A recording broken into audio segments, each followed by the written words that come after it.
Okay, welcome everyone to this discussion session exploring use cases in biodiversity and carbon markets, highlighting emerging conversations around STBI and counterbalancing emissions. We've called it To Offset or Not to Offset. My name is Julia Clough. I'm the Project Development Officer for the Scottish Forum on Natural Capital. In today's session, we're going to look at carbon and biodiversity credit markets and how the debate on carbon credit use has evolved and what lessons we might learn for a future biodiversity crediting market. This session is part of the Scottish Nature Finance Pioneers Exploration Zone, the International Nature Finance Zone. These are pop-up discussion spaces within the hubs to explore a specific element in more detail. There'll be a discussion session after the presentations, and we're going to use Chatham House rules to apply to that discussion. So feel free to use the information, but please don't reveal the identity or the affiliation of the person who made the comment. This introduction and the presentations will be recorded and shared on our YouTube channel. So to kick us off, we're going to have a poll question just to take the temperature, find out what the general opinion is. If you log on to menti.com and type in 17338096, you should come up with the poll question where you can answer multiple choice to the question: assuming a well-regulated market that uses the mitigation hierarchy, should nature credits be used to counterbalance impacts? Let us know your opinion. And while you're doing that, I'm just going to introduce the speakers. So we have with us today Ryan Sarsfield. Ryan is a senior advisor for biodiversity markets at the Environmental Policy Innovation Center, or EPIC, in Washington, DC. Ryan and his colleagues at EPIC focus on restoration policy and environmental markets, and he's working with biodiversity credit developers, investors, and landowners to make investing in nature a reality. Julia McCarthy is a principal ecologist at McCarthy Ecology. Julia provides ecological expertise to clients to complete their multidisciplinary teams, as well as specialist expertise on environmental policy, nature market governance, and technical methodologies to support high integrity approaches and better ecological outcomes. Matt Gledhill is a carbon markets analyst at a nature-based solutions project developer, working on developing market-based solutions for wildlife conservation that drive measurable sustainable development. Okay, so welcome to all the speakers and thank you very much for contributing today. So I'm going to just see if I can share the results of the poll. Thank you for taking part if you have. Let's see how slick this is.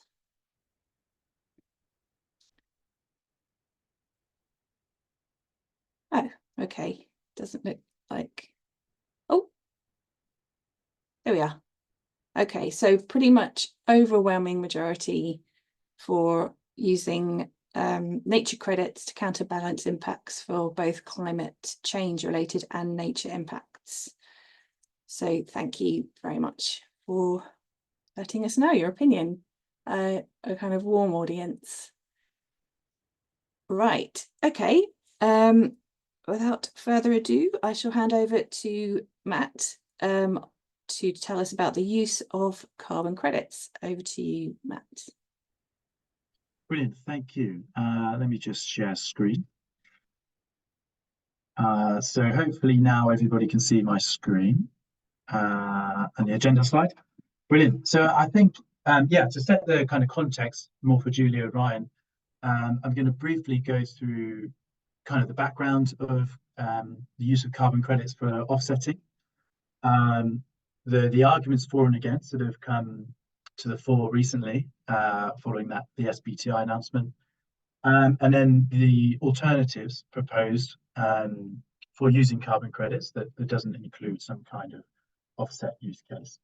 I'm sure much of this will be familiar to a lot of the people on this call, but hopefully a good scene setter for the more interesting conversations that Julia and Ryan are going to facilitate. So the first thing, this all comes back to the idea that putting a price on carbon is, for some people, the most efficient climate mitigation tool that we have available to us.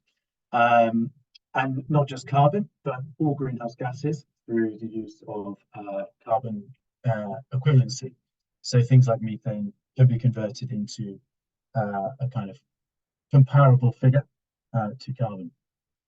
So you see on the left-hand side this statement from a group of economists in 1997. They argue that this is the most efficient approach to follow this market-based policy of putting the price of carbon through things such as emissions trading, carbon taxes, and auctioning emissions permits as well. And the idea is that this forces those entities that are polluting or emitting to pay higher costs, and therefore it would be desirable to reduce costs by also reducing emissions. It incentivizes cleaner products that emit less. It also rewards efficiency for the same reason. And this last one, which is kind of sometimes forgotten, it also generates revenues for other climate mitigation measures, or even to counterbalance some of the kind of adverse effects of a carbon price or carbon tax. So, for instance, lower income families being priced out of energy and things like that. And it's key to realize there are lots of different ways of implementing a carbon price, or a few different instruments. So I'm sure you're familiar, the UK has the emissions trading scheme, and so does the EU and a few other countries.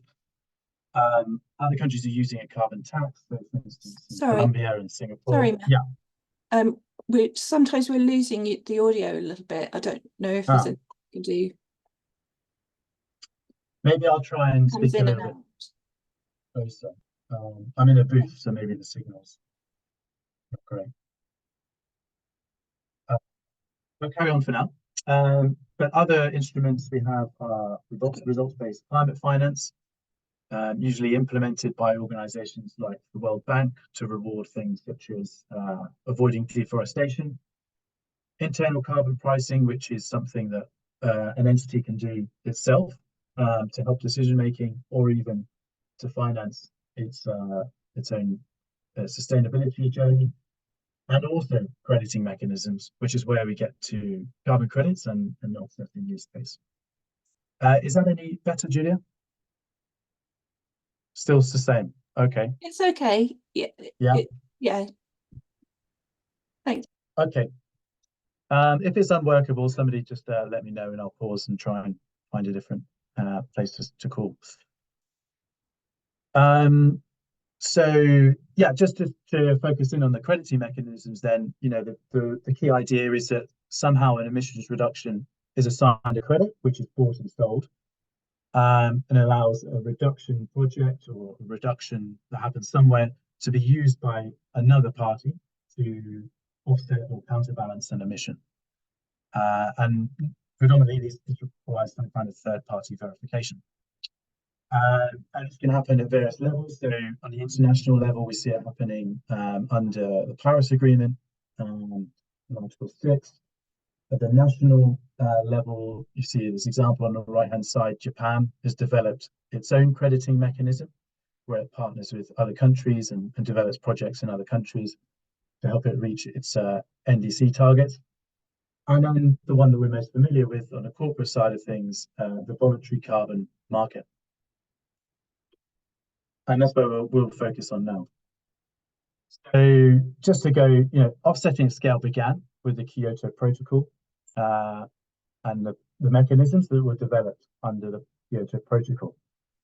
So just for any of those who aren't familiar, Kyoto Protocol was the kind of precursor to Paris. And basically, Annex B countries, so predominantly global north countries, agreed to set emissions targets and to meet these emission targets within a certain time frame. And they had several ways that they could meet these targets. So firstly, just by internal reductions.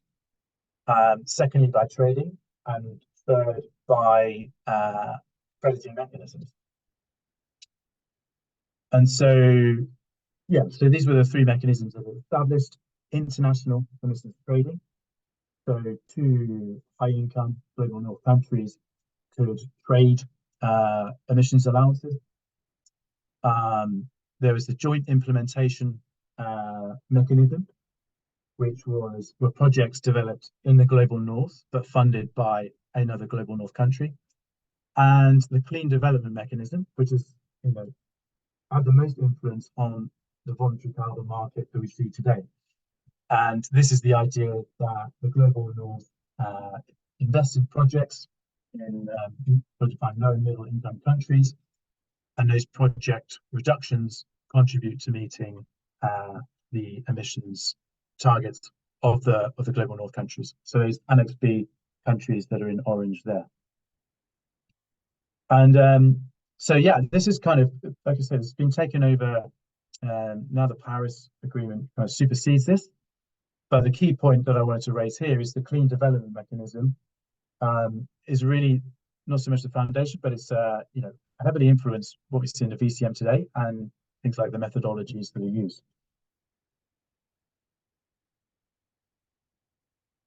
And that leads us to the voluntary carbon market as we see today, which, as I'm sure you're all familiar with, is very highly divisive, and it's a discussion that's really come to the fore recently, following the SBTi announcement in April that it was considering using carbon credits to help corporates meet voluntary carbon targets, emission targets. However, there are some areas which I think are a consensus. So on the right-hand side, you'll see some figures and text from the recent IPCC reports. And they are essentially saying that we need some kind of removal, a quite substantial amount of removal, if we're going to have a chance of reaching our climate targets in 2050 or hopefully before, likely before. And some kind of private finance will probably be needed to scale these technologies, projects to the scale that they're needed. There's also fairly broad consensus that private finance reaching the types of projects and places that make up the projects and people in the voluntary carbon market is a good thing, as long as, and I think Julia's going to touch on this in more detail, but it follows the mitigation hierarchy. So it doesn't delay any external decarbonisation.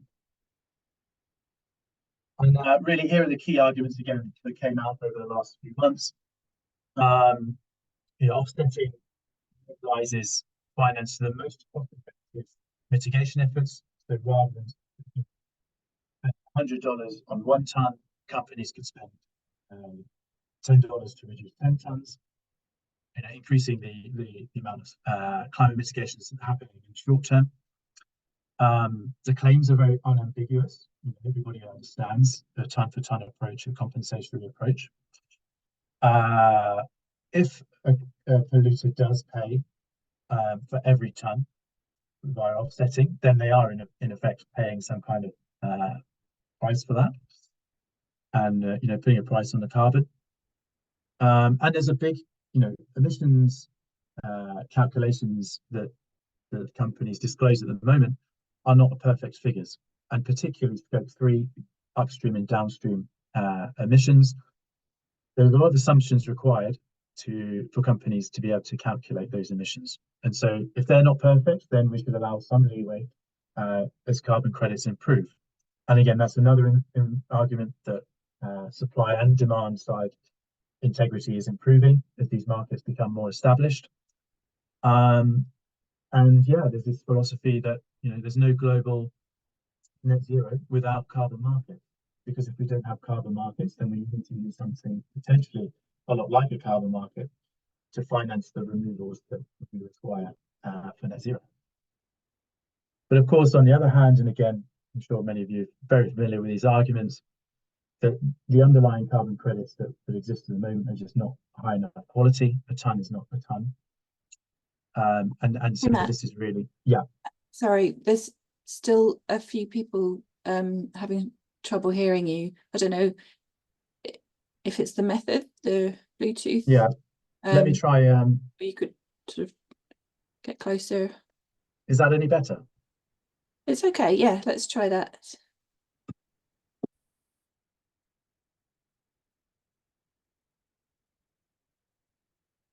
Sorry, can someone just check? Is that any better? That's okay. Yeah. Thank you. Okay, yeah, I think I'm close to the end now anyway. So yeah, these are very familiar arguments to many of you. Yeah, offsetting an easy way out for a very difficult problem, dealing with upstream and downstream emissions, Scope 3 emissions. And by doing this, companies are not financing internal decarbonisation, which is arguably more important. And it doesn't encourage radical thinking that we require to reach net zero. It allows companies to continue business as usual rather than thinking their fundamental business models for the long term. And products that are making claims about their offset could be misleading consumers by implying that they're not having any impact. And we've seen kind of legal cases recently about carbon neutral flying and that kind of thing. So my last slide is just on, if not offsetting, then what? Well, these are the proposed solutions by those that oppose offsetting. So the Science Based Targets Initiative proposed beyond value chain mitigation, which you can is basically any action finance that goes into climate mitigation that's not taking place within the value chain of a company. And that includes the purchase of carbon credits. But the key point being, these are not carbon credits being purchased and used for offsetting. They're almost like, kind of CSR in some ways. Another method is potentially a contribution claim. So making some kind of claim that you're contributing to national and global goals. So for instance, if Netflix buys carbon credits from Kenya, it could make some kind of claim that it's contributing to Kenya's national determined contribution, its NDC. So, on the one hand, this is some pros to this that offers more flexibility. Companies don't need to buy ton for ton. They could adopt, say, a money for ton approach, which is where they use a carbon price to determine amount. There's no implication of neutralized impacts. And if we get this right, it could align with those international and national goals and allow companies to directly contribute to those national and international goals. But on the other hand, these claims they're very ambiguous. How much should a company spend on something like beyond value chain mitigation? How much is enough? What's an adequate amount? And also, how do we align things like these projects that are issuing carbon credits? How do we align the accounting there with the national targets and international goals? So there we go. That's it. So hopefully that kind of sets the scene nicely now for Julia to give a more specific example. And I guess we'll save questions for the end.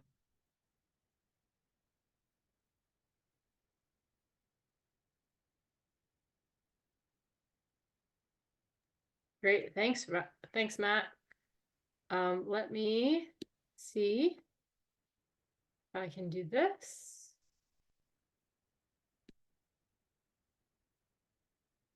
Oh, awesome. I should have done this before. There we go.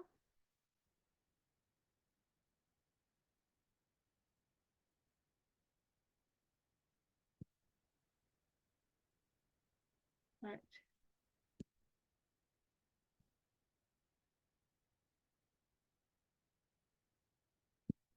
Hey.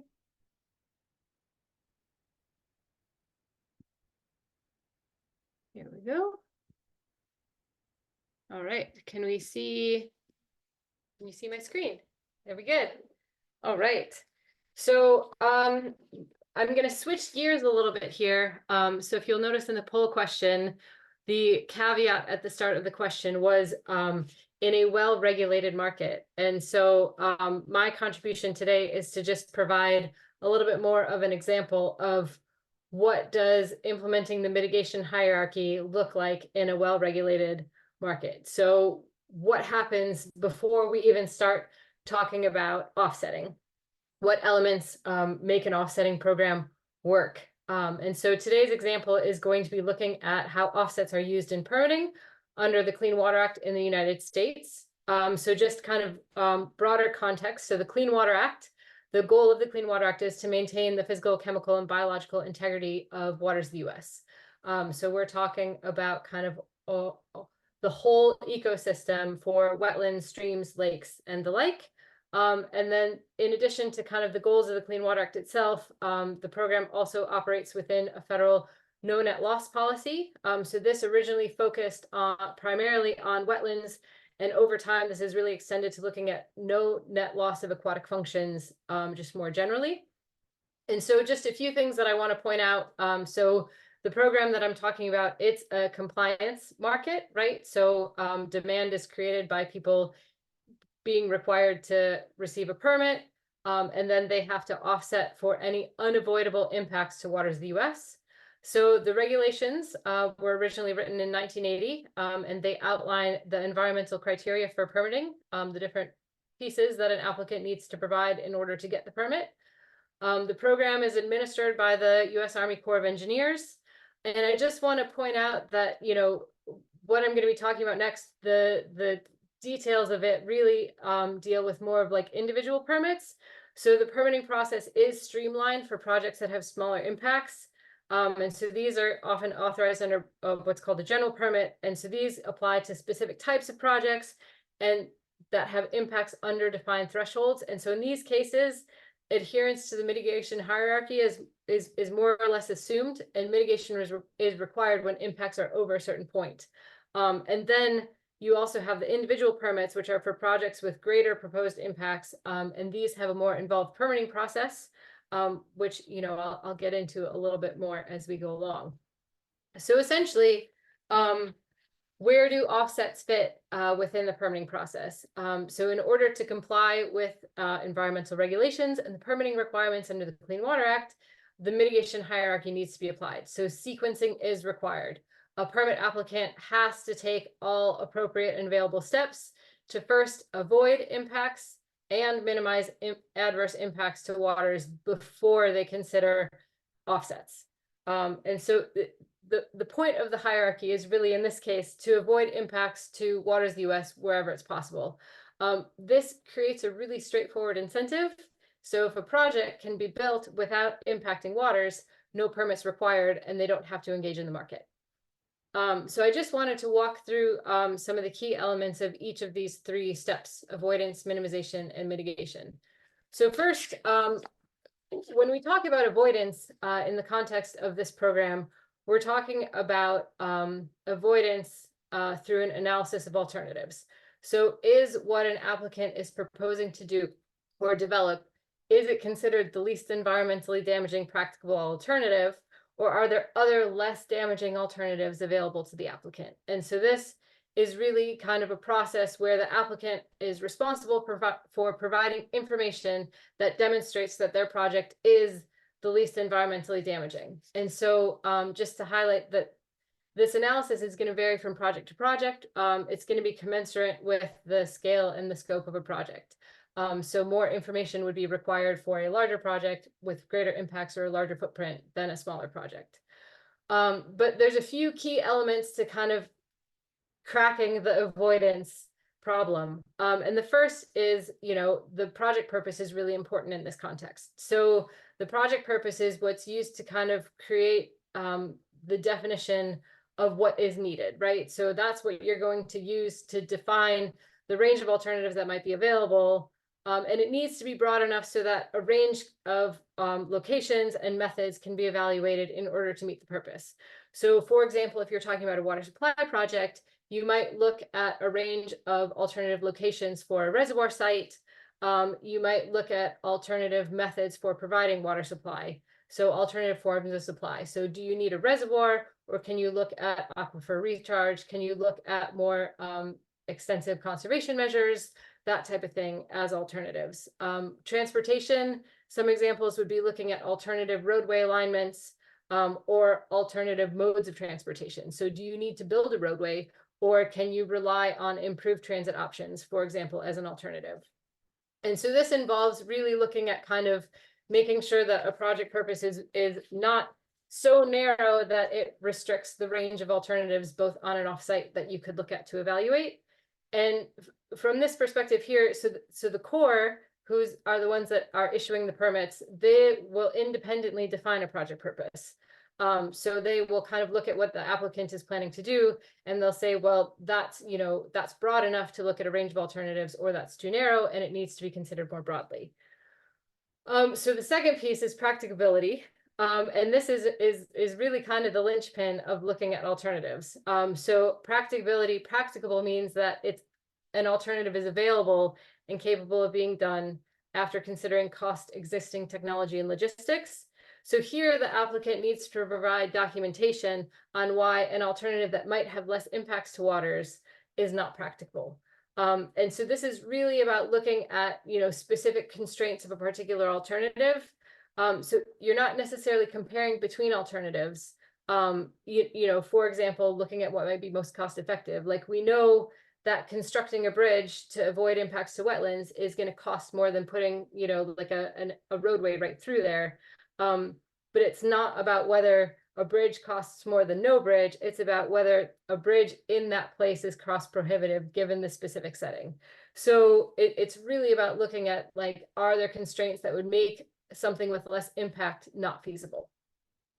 And then once you kind of have, you know, your project purpose and your range of practical alternatives, then you're really looking at an analysis of impacts. So you're looking at the direct, the secondary, and cumulative impacts for your alternative and for any other alternatives.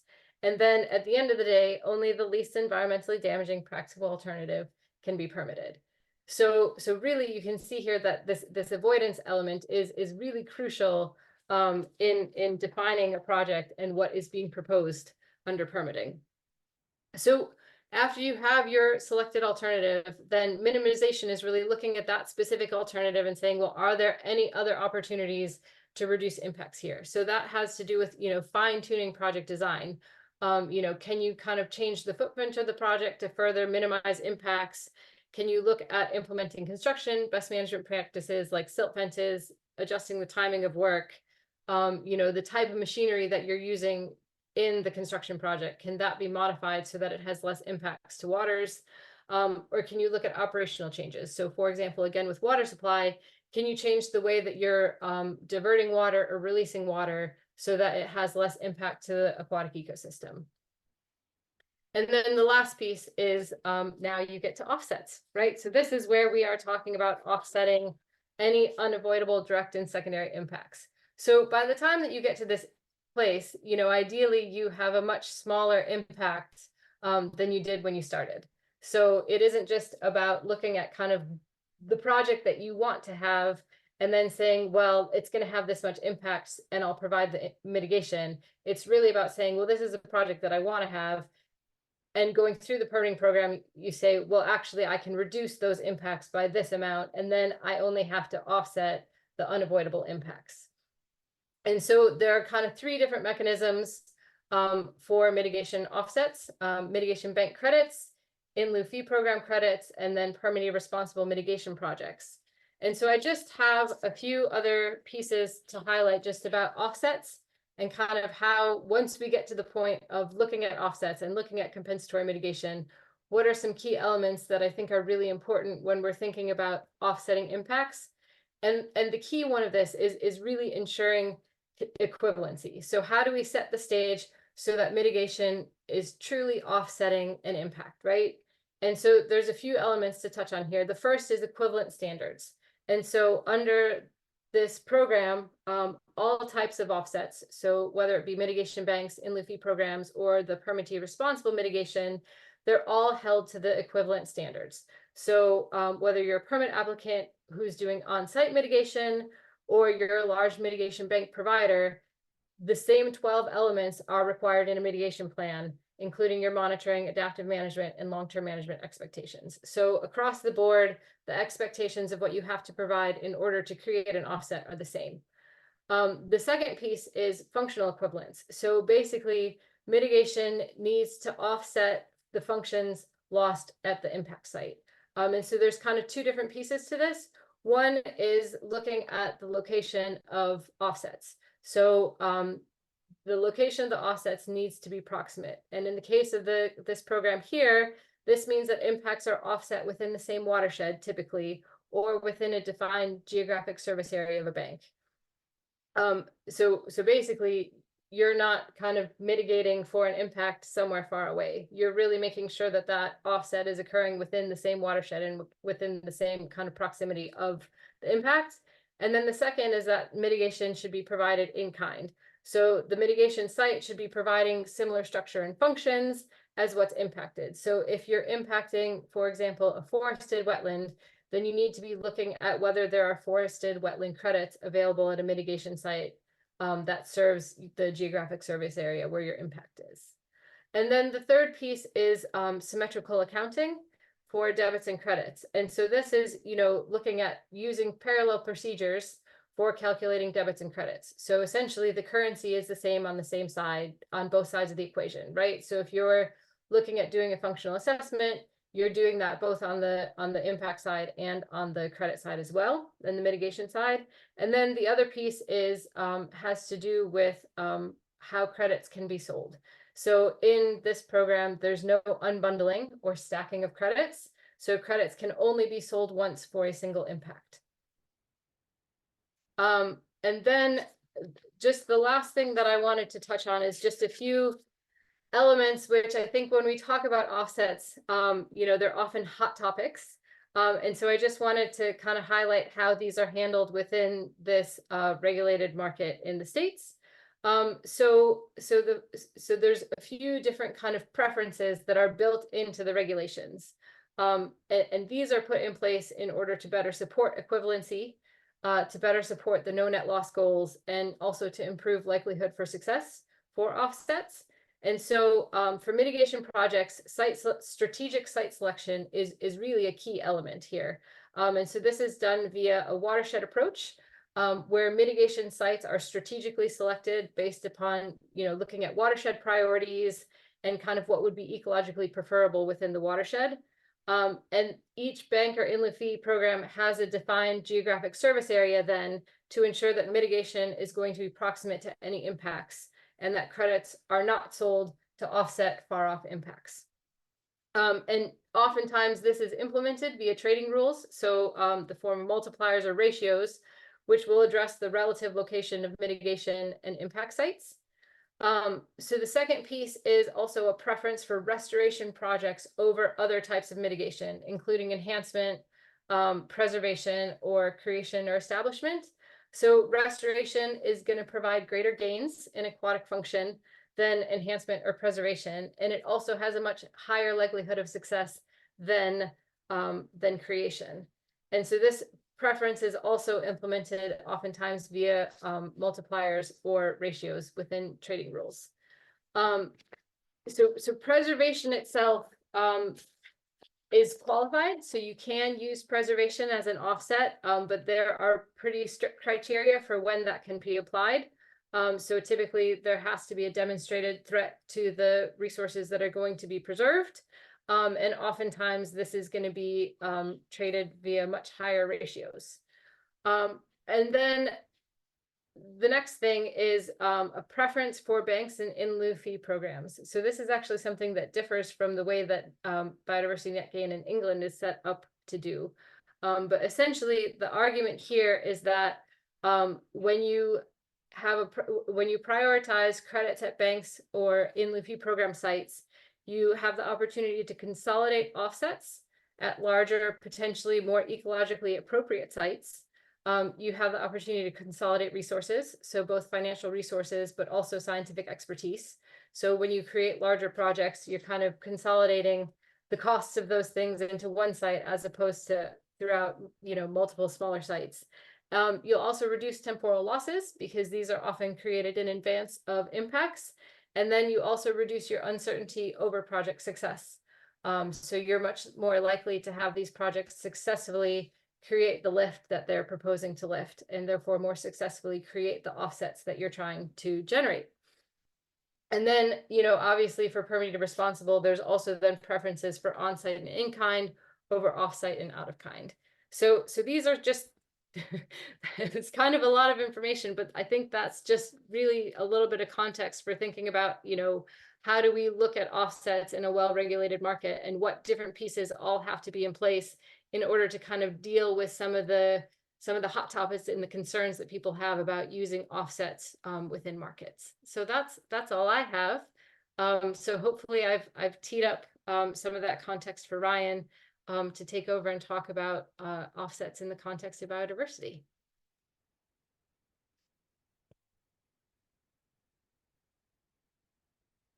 Great. Good morning from here where I am in Bogota, Colombia. I hope this isn't another test of our connection. So is the sound okay? Let's see if the screen sharing works okay too. It's actually a few degrees cooler here in Bogota than it is in Glasgow, for example, I think because we're at such high elevation. Let's see here.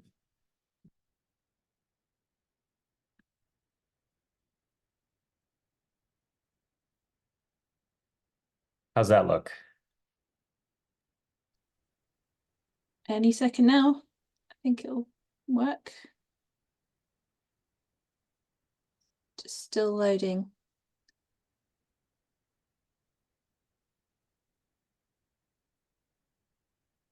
It's a recognizable Scottish bird. If you do see it, you'll know it when you see it. Not yet, no? Not yet.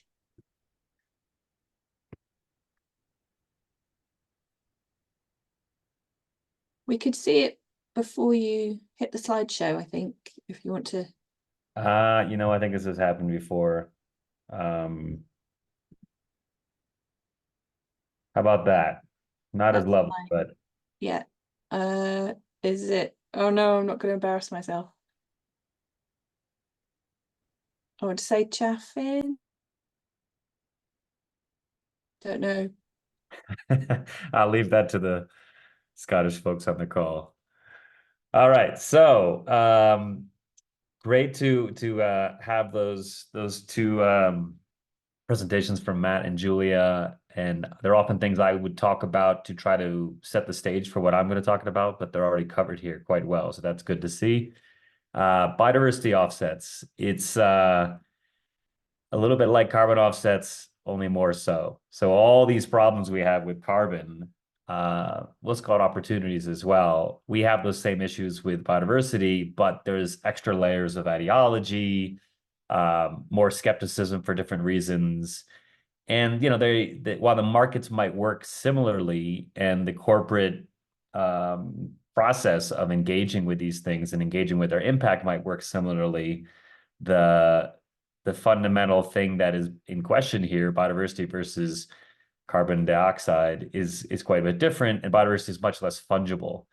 So as anybody on this call would know, it's not going to be as easy to have a single measurement tool for if you're looking at, say, salmon in streams versus cheetahs on a savanna, or migratory bird habitat in Australia, or wherever it might be. Each of these systems will be a bit different. So a single fungible unit may not be practical or desirable, although plenty of folks will disagree with that in biodiversity credit discussions. And then we have all these controversies from the carbon markets. Their successes and failures and challenges are all present with biodiversity, and the likely participants in a biodiversity credit market are the same ones that have been struggling to figure out the carbon markets from every which angle. And that creates a track record that we need to address, push back against, and then, where systems have worked well for carbon markets, we should imitate them. But as Julian McCarthy pointed out, we have models out there and we can use those as well. So ideology is an interesting aspect here. There's some ideology that comes to play in the carbon markets, but I think with biodiversity, for us and many others, this is a topic of deeper personal, intimate kind of values-based concern. Of course, we all care about the climate, but when we're 5-year-olds looking at frogs in the pond, there's a connection to biodiversity that most people don't have. And with all due respect to carbon scientists, with tons of carbon dioxide in the atmosphere, so we have deeper, perhaps more volatile feelings about it than I think sometimes have come up in the carbon market. But again, it's all these issues that we have to reckon with as we figure this out. And then biodiversity is on the coattails of carbon, and the corporate disclosure, the corporate investment processes that carbon has now taken more than a decade to get going and still not perfected, but biodiversity hopefully will catch up to this and use some of those tracks and methods. So what is the potential? I think Julia showed this quite well. It's often misconstrued as simply a mechanism to allow development to proceed. Critics might put it that way, but it's more similar perhaps to polluter pays. People understand that as a concept, that where there is damage to an ecosystem, where there is impacts, the entity that is causing those impacts, and especially profiting from those impacts, should be paying for those to compensate that, to address that. In other words, internalize the externality. We know how to do this. It's talked about often for those less familiar with restoration and less familiar with restoration markets, as if this has never been done before, which is very strange. Ecosystems are difficult to restore in many cases, and old growth forests or some of the complexities of many ecosystems obviously cannot be replaced wholesale, but we're not aiming for a perfect replacement. We're aiming for quality restoration that is far better than the status quo. I often say that the US wetland and conservation banking markets are biodiversity credits in a way. And I'm using biodiversity credits holistically here to include both credits and offsets, although I know the terminology can be different in the UK. So this is familiar. This is not something created from whole cloth just in the last couple of years. We've been doing this a long time. And while it could and should be an additional financing mechanism, it's the core purpose of why this is useful is because it creates a cost to impacting nature. And by doing so, nature impact is disincentivized and finance is steered towards a net positive effect, nature uplift. So critics often see it as, you cause damage, you pay some nominal fee, and you move on, rather than looking at the actual incentives and disincentives that are built into a good system that makes these things work correctly. So as examples of that these things can be done, Julia pointed out this kind of conservation bank and wetland bank that we have in the States, that they work similarly but not identically.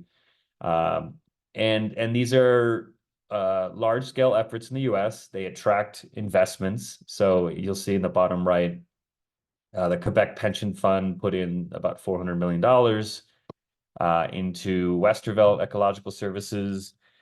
More recently, the Danish Pension Fund put in a large stake into Ecosystem Investment Partners, also in the US. These are relying on regulatory markets, but it shows that they can attract foreign investment. And none of that has anything to do with having a singular unit. And in fact, the units often vary greatly from different species, contexts, different ecologies in the US, but these can function nonetheless. And then other things in progress, obviously biodiversity net gain in England. I know Scotland is developing its own voluntary markets, and I think what the government there is doing is very thoughtful and gonna help a lot where governments don't otherwise have a regulatory structure or framework to get in and help move these markets along. They can assist and provide guidance and some degree of, as I've heard it put, putting a ruler up to the restoration and helping it move along. There's a good balance there to be sought, I think, and Scotland's trying to figure that out. I'm sure all of you know much more about that than I would, so I'm curious to hear about that in the discussion. So these ideological issues and the unfamiliarity. there's I was seeing what Matt had said about the beyond value chain mitigation, and there's a kind of a rhetorical sleight of hand, and there's this idea also in biodiversity markets where there's an urging from the stakeholders in these forums that we are in to disassociate investments in biodiversity or carbon mitigation from the actual impacts themselves, which is rather odd. It means that you can cause these impacts, but you shouldn't be investing directly to compensate those same impacts. In fact, you should do it in some disassociated way, which makes little sense. A lot of this would depend on having a regulated cost implied for causing the impact in the first place, which is not always the case for carbon and definitely not for biodiversity. But I think this effort to disassociate investments from impact, lest we actually try to offset them, is probably a bit wrong-headed and creates a lot of confusion about what we're trying to do here. There's an aspect of a lot of quote offset systems are not particularly well structured and have a lot of problems, especially when they get going. So we know that offset systems, including those in the US, have gone through periods of refinement and correction, and that has helped a lot to correct some of the problems in the market, balance out supply and demand, ensure higher quality restoration, and so on.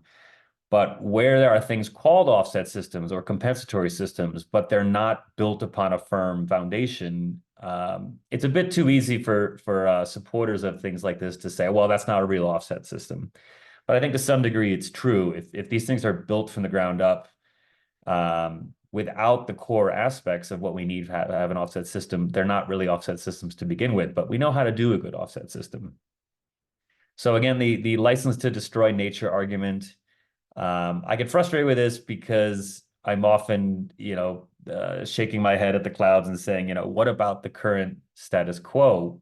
Much of nature is already allowed to be destroyed in so many parts of the world. And the idea that setting up an offset system and connecting that to a cost to destroying nature is somehow worse than the status quo when we're already in such a terribly deep biodiversity crisis.